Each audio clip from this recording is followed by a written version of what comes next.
सहाबा तो बात भी वालेहाना मानते थे। हुजूर जुमे का खुतबा दे रहे हैं, एक शख्स उठ के खड़े हो गए, अल्लाह के महबूब ने फरमाया बैठ जाओ। एक सहाबी इस कोने में थे, अभी मस्जिद के करीब, उनके कान में आवाज़ गई बैठ जाओ, वो वहीं बैठ गए। एक उस कोने में थे। हमें वाज़े अहकामात दीन के मिल जाए तो उसमें भी गुंजाइश ढूंढते। उस कोने में थे, कानों में आवाज़ गई बैठ जाओ तो वो वहीं बैठ गए। इस कोने में थे एक, उनके कान में आवाज़ गई वहीं बैठ गए। अल्लाह करे कि आप मोबाइल थोड़े कम चलाएं और मेरी बात ज़्यादा सुने। दुआ की है, आमीन तो कह देना। चलो दुआ में तो शामिल हो जाए ना। अल्लाह ताला दुआएं तो करनी चाहिए ना, अल्लाह कबूल फरमाता है अपने बंदों की दुआ। दोस्त, वाज़े हुक्म मिलने के बावजूद भी लोग, वाज़े अहकामात के बावजूद भी उसमें लोग गुफ्तगू करते हैं, कल परसों तरसों का नाम लेते हैं। हुजूर ने मुतलक का नाम नहीं लिया, जिसके कान में आवाज़ गई वहीं बैठ गया। ये वो नज़ारे हैं जो ज़मीन ने देखे हैं, आसमान ने देखे हैं। इतनी वारफ्तगी हुक्म मानने में, इतनी वारफ्तगी, बैठ गए। तकमील जुमा पर महबूब ने फरमाया आप कहाँ थे? या रसूल अल्लाह सल्लल्लाहु अलैहि वसल्लम, वो आपका हुक्म आया तो मैं उसी कोने में बैठ गया था। आप कहाँ थे? हुजूर हुक्म मिला तो उस कोने में बैठ गया। आप कहाँ थे? हुजूर हुक्म मिला तो मैं उस कोने में बैठ गया। तो करीम फरमाने लगे ना आपसे कहा था, ना आपसे कहा था, ना आपसे कहा था, मैंने तो इनसे कहा था। कर या रसूलल्लाह अपने नाम तो नहीं ना लिया। सानू ते कैद सजन दा गहना है, ओ जेंज रखे ओंज रहना है। या रसूल अल्लाह आपने नाम नहीं ना लिया, हुक्म मिल गया बैठ जाओ तो लिहाजा बैठ जाओ। बात मानना हमारे यहाँ ना आजकल पीरी मुरीदी भी इसी का नाम है। नजराना भी वक्त पे दो, दावत भी मुरीद करते हैं, जितनी मर्जी आप कहो, रोज कहो तो रोज खाना खिलाते हैं। आप उनसे कहो कि जनाब मैं आ रहा हूँ तो वो तैयार हैं, फूल भी लेके खड़े हैं। लेकिन अगर उनसे कहो बात मानो, फिर वो कहने तुसी दुआ करो है ना जी, नमाज पढ़ा करो, कहते दुआ करो। कमाल हो गई है भाई। आप बाकी सारे मामलात के लिए आप पूरे तैयार हैं, और ये जो फर्मा बरदारी है, ये जो बात मानना है, वो किसने माननी है? वो जिस पर आपके शेख ने, मुर्शिद ने घंटों तकरीरें की, वो बातें किसने माननी? किसी और ने। क्या माना है इस बात का? कोई गोरख धंधा है क्या? आप नारे लगाएं, दावा मोहब्बत करें, और जो उनका असल काम है, देखो वफादार वो होता है जो मिशन का साथी हो। जो मिशन का साथी ना हो वो ठीक है। फिर मेरे एक संगी हैं, मुझे एक दिन बड़ी मोहब्बत से कहने लगे कि जनाब खाना नहीं खाते आप हमारे घर, खाना जरूर खाएं, एक दिन जरूर आ जाएं। मैं उन्होंने आखे यार तू आना मेरे नाल रल के 4 दिन को दीन दा काम करा। कहने लगा नहीं वो ठीक है खाना। मैं के खाना तो यार हर होटल तो लग जाता है, वो तो चलो अल्लाह तौफीक देता है, कोई ज़्यादा अच्छा खा लेता है, कोई थोड़ा सादा खा लेता है। रोटी तो जिसको अल्लाह ताला ने सेहत दी है उसे रोटी मिशन हुसन है, ड्यूटियां जिम्मेदारियां असल हैं। और खाने यहाँ कोई मनपसंद खाने दुनिया में आए हम, मनपसंद चीजें तो जन्नत में मिलेंगी, और वह मिलेंगी और मजा आएगा। हमारे बुजुर्ग तो फरमाया करते थे जमीन के ऊपर काम, नीचे जाके आराम।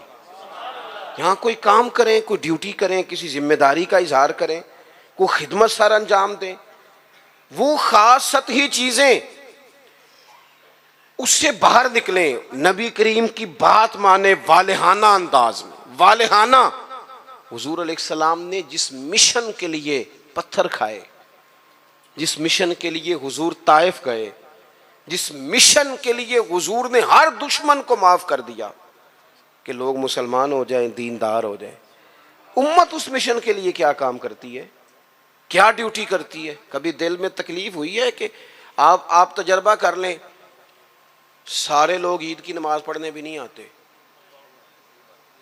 इसलिए कि कुछ ऐसे होते हैं जिनकी सारी रात दुकान खुली रहती है और सवेरे सो रहे होते हैं। कुछ कहते हैं मैंने वादे किए हुए हैं वो मैंने पूरे करने। ईद की नमाज भी सारे पढ़ने, लेकिन रश इतना होता है कि मस्जिदें छोटी पड़ जाती हैं। इसका मतलब ये है अगर सारी मुसलमान उम्मत नमाजी हो जाए तो नई मस्जिदें बनानी पड़े, लेकिन आप बाकी सारे काम करा लें, शौक से कर देंगे।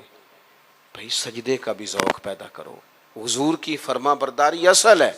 तीसरा मकाम कुरान पाक का, कुरान मजीद ने कहा कमा अरसलना फ़ीकुम रसूलम मिनकुम यतलु अलैकुम आयातिना, जैसा कि हमने तुम्ही में से तुम्हें एक रसूल दिए हैं जो तुम पर हमारी आयतें पढ़ेंगे, वयुज़क्कीकुम, और तुम्हारा तज़किया कर देंगे, तुम्हें पाक साफ कर देंगे।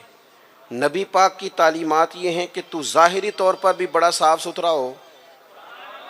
हुजूर नफासत को पसंद करते, सफाई को महबूब रखते, खुशबू का इस्तेमाल करते, मिसवाक को मोहब्बत से इस्तेमाल करते, ज़ाहिरी सफाई भी। और तिरमिज़ी में मौजूद है, हुजूर ने फरमाया ए अनस बिन मालिक, मेरे बेटे, हो सके तो सुबह इस हाल में करना कि तुम्हारे सीने में किसी का बुग़्ज़ ना हो। फरमाया ये मेरी सुन्नत है, और जिसने मेरी सुन्नत से मोहब्बत की उसी ने मुझसे मोहब्बत की। निरे दांत साफ करना ही सुन्नत नहीं, दिल साफ करना भी सुन्नत है। बातन भी साफ होना चाहिए, इंसान के अंदर से सारी बीमारियां निकल जाएं। अजीज दोस्त, तज़किया हो, हसद से खाली हो सीना, बुग़्ज़ से खाली हो। ये जो रूहों पर बोझ होता है ये हसद का होता है, ये बातन पर धब्बा होता है, ये अदावत का होता है। ये कुछ चीजें जो हमें बिल्कुल बेकरार कर देती हैं, ये तकब्बुर का रोग होता है, ये उजब खुद पसंदी, ये अंदर इंसान के जवार भाटा पैदा कर देती है। अगर बंदा हो जाए सादा, हजरत बायजीद बुस्तामी रहमतुल्लाह अलैह खड़े थे, तो एक शख्स ने आपसे पूछा हजरत ख्वाजा पीर बायजीद बुस्तामी से मिलना है। आप फरमाने लगे ये जो बंदा जिसका तुमने अभी नाम लिया है ना, इसको ढूंढते मुझे 30 साल हो गए, मुझे नहीं मिला। 30 साल। यहाँ बेचारे नकीब, उनकी क्लास लग जाती है अगर वो लकब थोड़े बयान करें तो, लिस्टों में लिख लिख के दिए जाते हैं, ये नाम नहीं लिया, ये नाम नहीं लिया, फलाने चौधरी का नाम रह गया, फलाने का रह गया, फलाने का। वो छोड़ दें भाई, ये तो हुजूर की तारीफ की महफिल है, इसमें बाकियों की तारीफें किधर से आ गई, किधर से आ गई? ये तो नबी पाक अलैहिस्सलातु वस्सलाम के जिक्र पाक की मजलिस है। दोस्तों, आप गौर करेंगे और चीजों को समझेंगे। ख्वाजा बायजीद बुस्तामी से उसने कहा मैंने मिलना है। फरमाने लगे 30 साल से ढूंढ रहा हूं, मिला नहीं। वो साइड पे जाके एक बंदे से कहने लगा मैंने हजरत ख्वाजा पीर शेख बायजीद बुस्तामी से मिलना है। कहने लगे अभी तो वहां खड़े थे तुम्हारे पास। कहने लगा मैंने तो पूछा है। कहने लगे असल में ये जो तुमने लाइन लगाई है ना अलकाबाद की, ये वो मानते नहीं अपने आप को, ना हजरत, ना ख्वाजा, ना पीर, ना सूफी, वो तो निरा बायजीद कहते हैं, और उसमें भी कई दफ़ा रोते हैं रब की बारगाह में। तो ये जो अलकाबाद तुमने लगाए हैं ना, हमारा तो जनाब बड़ा अजीब मंजर है। तो तज़किया के लिए हुजूर आए, फिर फरमाया वयुअल्लिमुकुमुल किताब वल हिकमा, हुजूर तुम्हें किताब सिखाएंगे, हिकमत सिखाएंगे। हुजूर कुरान सिखाने आए, नबी करीम क्या सिखाने आए? आप बने इंजीनियर, शौक से बने, आप लेक्चरार बने, शौक से बने, लेकिन साथ कुरान पाक के कारी भी तो बने ना, कुरान पाक को समझने वाले भी तो बने ना। जिस बंदे को इतनी कहानियां आती हैं, जिसे अपने शजरे आते हैं, जिसे अपनी बरादरी की शान आती है, उसे कुरान की आयतें क्यों नहीं आती? जिसे सारी पंचायत में सारी बात सुनानी आती है, उसे कुरान मजीद भी आ सकता है। शर्त यह है कि वो आगे बढ़े, कुरान पाक को सीखे। हम ना कुछ काम हमने बच्चों के जिम्मे, मेरे पास एक साहब बच्चा लेके आगे कहने लगे दुआ करें ये पढ़ जाए। तो मैंने कहा आप भी कुछ 100 साल के नहीं हो गए, मैं दुआ करता हूं आप दोनों ही पढ़ जाए। आप भी तो पढ़ ही सकते हैं ना, आप भी तो तवज्जो करें ना। हम ना जनाब, वो बाज लोगों का अजीब जाविया निगाह बन जाता है, ओ भाई आप भी पढ़ सकते हैं, आप क्यों नहीं पढ़ रहे? ओ जी मेरी अब जुबान मोटी हो गई है। तो मैंने कहा ये कल आया है व्हाट्सएप, सब ने सीख लिया है, ये कल आया, ईमेल करना भी आ गया लोगों को, और कमेंट्स देखना भी आ गया, और बड़े बड़े लोग जिनको नहीं भी तवज्जो जिनकी होनी चाहिए थी उनकी भी तवज्जो। यानी मैं थोड़ा मसरूफ़ ज़्यादा रहता हूँ, और अब तो कुछ तबीयत भी ठीक नहीं रहती। दुआ फरमाए अल्लाह ताला कुछ काम ले ले। वो कोई दोस्त पूछता है कि आजकल क्या कर रहे हैं, तो मैं कहना कुछ भी नहीं, बस साड़ियाँ आनियाँ जानियाँ देखो, इधर आ रहे हैं और इधर जा रहे हैं, भाई यही काम कर रहे हैं, इसके बावजूद लोग नाराज हैं। यानी मसले दो ही थे, उम्र भर हल ना हुए, एक नींद पूरी ना हुई और दूसरा ख्वाब मुकम्मल ना हुए। सोचते ही रहते हैं कभी 6 घंटे इकट्ठे मिले तो सोएंगे, लेकिन कोई काम खास जिस तरह करना चाहिए मुरतब करके वो हमसे होता नहीं। अल्लाह तौफीक दे तो हो जाए। लेकिन मैं एक चीज़ महसूस करता हूँ शिद्दत के साथ, बड़ी शिद्दत के साथ, कि कुछ ऐसी चीज़ों को लोगों ने ओढ़ लिया है। मुझे ज़्यादा वक्त नहीं मिलता तो कई दोस्त पूछ लेते हैं, बल्कि शायद हर हफ्ते ही कोई पूछ लेता है, आप स्टेटस कहाँ पे लगाते हैं? मैं कि यार मैंने लाना नहीं आऊँगा। लेकिन वो बस एक ज़हन बन गया ना। और ऐसे लोग जिनके बारे में वो उम्मीद थी कि ये स्टेटस वाले नहीं, ये तस्बीह वाले हैं, ये अल्लाह अल्लाह करेंगे, उनके हाथों में भी मोबाइल नज़र आता है। और जो भी चीज़ हाथ में हो वो चलने लगती है। मोबाइल हाथ में होगा तो चलेगा, और अगर तस्बीह होगी तो वो भी इंशाल्लाह चलेगी। चलें, इसकी भी ज़रूरत है, कहीं तो चलाएं, लेकिन बाकी तस्बीह भी तो लेना हाथ में, कुछ वक्त उसे भी तो देना। तो मेरे अजीज़, कुरान मजीद को सीखें। और फिर फरमाया वल हिकमा, हुजूर तुम्हें दानाई सिखाने आए। नबी पाक ने हमें बाशऊर किया है। बसीरत का जो नूर दरवाज़ा रसूल से मिलता है वो कहीं से भी नहीं मिलता। हुजूर की बातें हकीमाना, नबी पाक के इरशादात इंसान को ताज़ा कर देने वाले, जहन की बंद गिरहें खोल देने वाले, हुजूर के ऐसे फरामीन। नबी पाक अलैहिस्सलाम ना अना नहीं जगाते लोगों की। हम जब किसी शख्स से गुफ्तगू करते हैं तो वो रद्द अमल के तौर पर सख्त हो जाता है, क्योंकि हम अना जगा देते हैं। हुजूर अना नहीं जगाते थे, नबी पाक ज़मीर जगाते। हुजूर इस तरह की बात करते थे कि सामने वाले को तालीम मिल जाती, एजुकेट हो जाता, उसकी नफ्सियात कबूल कर लेती कि यह बात ठीक है, नफ्सियात कबूल कर लेती। एक नौजवान ने आके कहा माज़ल्ला सुम्मा माज़ल्ला, या रसूलल्लाह मुझे जिना की इजाज़त दे। सहाबा कहते हैं हमें बड़ी तकलीफ़ हुई उसकी बात की, लेकिन हुजूर ना तालीम देते हैं। नबी करीम ने बिठा लिया और बिठा के फरमाया एक बात बता, या रसूलल्लाह हुक्म करें। फरमाया तू पसंद करता है कि तेरी बेटी से जिना करे? उसकी आंखें खुल गईं, ये कैसे हो सकता है? फरमाया तेरी बहन से, माँ से, खाला से, फुफ्फो से, जो रिश्ते करीबी हैं हुजूर ने गिनवाए, तो उसकी आंखें लाल हो गई गुस्से से। या रसूलल्लाह मैं नाम भी नहीं लेने देता। तब हुजूर ने उसके जहन पर दस्तक दी। मुआशरे में जब आप किसी चीज को खरीदने निकलते हैं तो आप फिर दुकान भी तो ढूंढते हैं ना कहाँ से लेनी है। तो जिस चीज को आप खरीदने जाएंगे यकीनन उसकी मार्केट भी तो होनी चाहिए ना, कहीं से मिलेगी वो। तो नबी पाक सल्लल्लाहु ताला अलैहि वसल्लम उस ज़हनी सतह पर लाए अपनी हिकमत के साथ। हुजूर फरमाने लगे तू नहीं इजाजत देता और होना भी नहीं चाहिए ऐसा, लेकिन जिससे तू बदकारी की इजाजत मांग रहा है वो भी तो किसी की बेटी होगी ना, वो भी तो किसी की बहन होगी। क्यों नहीं सोचते इस बात को हम कि मुआशरे में जब आग लगती है फिर किसी का घर भी महफूज नहीं रहता। तो जब बेहयाई का चलन आम होता है, एक मेरे दोस्त हैं, उनका बेटा पसंद की शादी करना चाहता था, तो वो ले आए, कहने लगे इसे समझाएं मेरे लिए मुश्किल हो जाएगी। तो मैंने उनसे बात अभी शुरू भी नहीं की तो मुनाजरे पे उतर आया बच्चा। कहने लगा मौलाना साहब बताएं जायज नहीं, कोई अपनी राय नहीं दे सकता पसंद की शादी? मैंने कहा पुत्र तू मेरे साथ अकेले में आ, तेरे तुझे समझाता हूँ। कहने लगा जी नहीं आप बताएं जायज नहीं।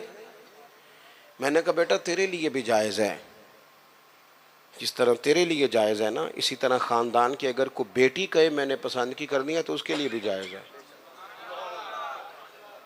अब उसकी गर्दन झुक गई, अब चुप कर गया।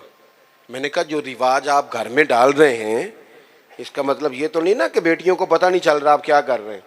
तो जो चलन आप पैदा कर रहे हैं ये आम तो होगा। तो अगर बेटी कल को कुछ उठ के मुतालबा करे, वो कहे कि जिस फलसफे से इसकी बात मानी जा सकती है मेरी भी मानी जा सकती है, फिर आपका क्या ख्याल है? तो बाजू का अल्लाह तौफीक देता है, किसी की समझ में बात आ जाती है, उसकी समझ में आ गई। ओ मेरे भाई, जब कुछ चीजों का चलन आम करोगे ना, इलाके छोड़ के चले गए हैं बहुत सारे बाप, बस्तियां छोड़ दी लोगों ने, सदियों से जहां खानदान आबाद थे छोड़ दिए। क्यों? इसलिए कि बेटी ने मर्जी की शादी कर ली। गलती, किसी की गलती का कोई बोझ नहीं उठाएगा, ये गलती माँ बाप की नहीं है। नाफरमान होने लगे तो हजरत नूह का बेटा भी हो जाता है। लेकिन लोग इस निगाह से देखते हैं कि जीना मुश्किल कर देते हैं, लेकिन जब बुराइयों का चलन आम होता है फिर वो सबको अपनी लपेट में लेती हैं। तो हुजूर इस हिकमत से दीन सिखाते, हम वो दानाई नहीं इस्तेमाल करते, वो बसीरत नहीं, बस जज्बाती फैसले, जज्बाती बातें, जज्बाती गुफ्तगू। अपनी जिंदगी में दानाई, बसीरत। हुजूर ने तो बाद फैसले ये हुदैबिया के मौके पर कितने मुश्किल में थे सहाबा, एक ऐसा सख्त फैसला कर दिया है कि अगर कोई वहाँ से मुसलमान आएगा तो मदीने वाले रखेंगे नहीं, और मदीने से जाएगा तो वो रख लेंगे मक्के वाले, वो वापस नहीं करेंगे, हम रख नहीं सकते। सहाबा कहते हैं वक्तन तो हम परेशान थे, पर हुजूर की हिकमत के कुर्बान जाएं, यही शर्त वजह बनी मुसलमानों की फतह की। इसलिए कि जिनको वो वहाँ से निकलना पड़ता था मक्के से, हुजूर रखते नहीं थे, मुआहिदा था, वो फिर मुजाहिदों का अलग जत्था तैयार हो गया। हज़रत अबू बसीर रदी अल्लाह ताला अन्हु, हज़रत अबू जंदल, एक नई जमात मुजाहिदीन की। रस्तों से गुजरना काफिरों का मुश्किल हो गया, और कुछ ऐसे थे जो मक्के ना रह सके, मदीना ना रह सके, तीसरी जगह जाके डेरा लगाया, सारे का सारा शहर ही मुसलमान कर दिया। जिंदगी में कुछ चीज़ें बसीरत से करें। हमारे यहाँ फैसला किसके हक में होता है भला? जो पहले आ जाए। और मैं कहता हूँ आप बीवी की बात ज़रूर सुने, लेकिन उसकी सुनने के बाद जिसके बारे में वो बात कर रही है फिर उसकी भी सुने। आप अम्मा की बात ज़रूर सुने, तवज्जो से सुने, लेकिन फ़ौरन जज्बाती ना हो। फिर उसके बाद अम्मा ने जिसके खिलाफ बात की उसकी भी सुने। दो तरफा बात सुन के किस तरह के मुनसफ हैं ज़माने में, एक बात सुनते हैं और उसी तरफ हो जाते हैं दानाई से। और आखिर में फरमाया वयुअल्लिमुकुम मा लम तकूनु तअलमून, जो जो तुम नहीं जानते थे वो सारा मेरे रसूल तुम्हें सिखाते हैं। नबी करीम ने ना अपनी उम्मत को तालीम के हर हर पहलू से आगाह किया, हर हर पहलू से। हमारे पास ज़ख़ीरा है अहादीस का, और कुर्बान जाएं कुछ बातें ऐसी होती हैं जो बंदा कभी पढ़ लेना तो लुत्फ़ दे देती हैं। लुत्फ़। मुझसे एक दफ़ा एक दानिश्वर ने पूछा कि जनाब कोई एक बात जिस पे ज़िंदगी गुजारी जा सके। एक नौजवान थे। मैंने उनसे कहा कि मेरा तो ख्याल है इस एक हदीस पर पूरा मुल्क संवारा जा सकता है, एक पर, और आती भी है हम सबको, शर्त अमल करना है। हुजूर ने फरमाया मोमिन वो है जो अपने लिए पसंद करे वही भाई के लिए पसंद करे। लो इस हदीस पे अमल कर लो। जो बंदा मिलावट वाली चीज़ बेचता है, अगर इस हदीस पर अमल करे कि जो अपने लिए पसंद करना है वही अपने, कभी मिलावट करेगा, कभी धोखा देगा, कभी मेरिट से इधर उधर होगा, क्योंकि तो तय कर लिया है कि जो अपने लिए पसंद करना है वही अपने भाई के लिए पसंद करना है। तय करें ज़िंदगी में। हम ये करते हैं कि और एक बार याद रखना, ये नहीं हो सकता कि दूसरों के बच्चों को तो मिलावट वाली चीज़ें खिलाए और तेरे घर में सेहत का दौर दौरा हो। ये कैसे हो सकता है? किसी का घर उजाड़ के भी कभी अपना बसाया जा सकता है। जब तक हम सब के लिए सोच वो नहीं करते जो अपने बच्चों के लिए, जब तक सब के लिए वो सोच नहीं होती जो अपने घर के लिए, तब तक ज़माने में रोशनी पैदा नहीं होती। मैं एक बात जानता हूँ, मेरे उस्ताद साहब कहा करते थे, अपने लिए कहा करते थे, मेरे दिल में ये बात बैठ गई है कि मैं स्कूल कॉलेज मदरसे के हर बच्चे को उस नज़र से देखता हूँ जिस नज़र से अपने बच्चे को देखता हूँ, और मैं उसकी तालीम का, तरबियत का उतना ही ख्वाहिशमंद हूँ जितना अपने बच्चे के लिए। आप ज़िंदगी में ये उसूल पैदा करें, वैसे भी लुत्फ़ आएगा, वैसे भी जायका आएगा। और नबी करीम सल्लल्लाहु ताला अलैहि वसल्लम की जो तशरीफ़ आवरी के मकासद हसना है उन पर गौर करें। दो बातें और अर्ज़ कर देता हूँ, फिर बात को समेटते हैं। एक तो हुजूर ने फरमाया मैं मौल्लिम बन के आया हूँ। हुजूर सिखाने आए, सीखें, हुजूर से दीन सीखें। ये जितनी तबलीग उम्मत में आज हो रही है ना किताब व सुन्नत की, ये सारी हुजूर ही की तबलीग है। इसलिए कि हुजूर की उम्मत के उलमा जो सही मानों में मुस्तनद बात लेके आते हैं वो नबी पाक का फरमान ही आगे बयान कर रहे हैं, ये वही तबलीग है। दूसरी बात यह है कि हुजूर ने फरमाया मैं मकारिम अखलाक की तकमील करने आया। हुजूर अखलाकी रिवाज पैदा करने आए हैं सोसाइटी में, मुआशरे में।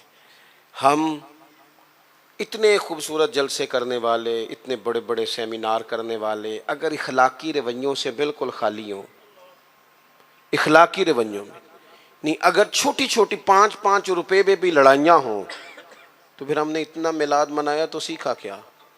मिलाद वाले रसूल तो आए ही अखलाक की तकमील के लिए, और हमारे अखलाकी रवैये, और मैं पहले भी शायद कह चुका हूँ, फिर कहता हूँ, इखलाक सिर्फ मीठा बोलने का नाम नहीं। मीठा तो लोग मतलब के लिए भी बोलते हैं, सही बात करने का नाम अखलाक है। अच्छी राय कायम करना, साहिबुर राय, हिकमत के साथ वो बात पहुंचाना, ये आला अखलाक है। अपनी मिजाजों में अखलाकों में अखलाक से आगे जाती हैं, किरदार से आगे जाती हैं। हमारा जो किरदार होता है वो ज़माने में फैलता है। हमारे उठने बैठने से लोग असर लेते हैं, लेकिन हमारा अंदाज अपने लिए और है, दूसरे के लिए अपने खर्चे लाखों में हैं। और मुलाजिम अगर कहता है ना मुझे ज़रा एडवांस दे दें, मेरा बिल ज़्यादा आ गया, तो उसे कहते हैं तो एहतियात क्यों नहीं करता? भाई आपके घर में एहतियात होती है? 4000 का तो पिज़्ज़ा आता है रोज़ शाम को। आपके लिए जो उसूल है वो दूसरे के लिए क्यों नहीं है? और जो नसीहत आप दूसरे को कर रहे हैं उस इखलाक पर आप खुद क्यों नहीं अमल कर रहे? तो हुजूर के आने के जो मकासद है उनको समझें। एक तो नबी पाक ने हमारी तवज्जो अल्लाह की जानिब कराई है, अपने मुसल्ले को, इबादत को, तवक्कुल को, सब्र को, शुक्र को, कनात को, खुददारी को, इस पर तवज्जो दें। दूसरा, हुजूर फर्मा बरदारी के लिए आए, नबी करीम की हमने फर्मा बरदारी करनी, ग़ुलामी करनी। और तीसरा, हुजूर ने हमारा तज़किया किया है, हमें सारे बातन के मैल कुचैल धो डालने हैं। आप ये करेंगे तो अपने आप को हल्का फुल्का महसूस करेंगे। महबूब तालीम किताब व हिकमत के लिए आए हैं, हमें खूब मोहब्बत से कुरान पाक सीखना है, खूब मोहब्बत से दानाई सीखनी है, उसके मुताबिक ज़िंदगी गुजारनी है। हुजूर मुअल्लिम बन के आए हैं, आला अखलाक की तकमील करने आए हैं। हमें इन मकासद को हासिल करना है, इनके लिए कोशिश करनी है, इनके लिए सफ़र कर। कुछ लोग कहते हैं जी मेरी तरबियत नहीं हो रही, तो मैं कहता हूँ जनाब सारा कुछ तो किताब व सुन्नत में मौजूद है। आपको तरबियत लेनी है तो फिर तो आप एक एक करके अमल करना शुरू कर दें, आगे बढ़ना शुरू हो जाए, एक एक करके कदम आगे उठाएं।